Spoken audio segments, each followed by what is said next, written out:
తిరుమల వెంకటేశ్వర స్వామికి మనం జుట్టు ఎందుకు ఇస్తామో తెలుసా? మొట్టమొదట వెంకటేశ్వర స్వామి ఒక చీమల పుట్టలో ఉండేటప్పుడు బ్రహ్మదేవుడు రోజు ఒక ఆవు రూపం దాల్చి రోజు ఆ చీమల పుట్ట దగ్గరకు వచ్చి పాలు ఇచ్చేవాడు.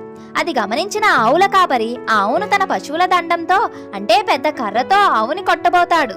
అప్పుడు వెంకటేశ్వర స్వామి ఆ ఆవుకు అడ్డం రాగా దాంతో ఆ పశువుల దండం వెంకటేశ్వర స్వామి వారి తలకి తగిలి దెబ్బ తగిలి రక్తం కారుతుంది. కొన్నాళ్ళకి ఆ దెబ్బ అయితే తగ్గిపోతుంది, కానీ అక్కడ వెంట్రుకలు రావు.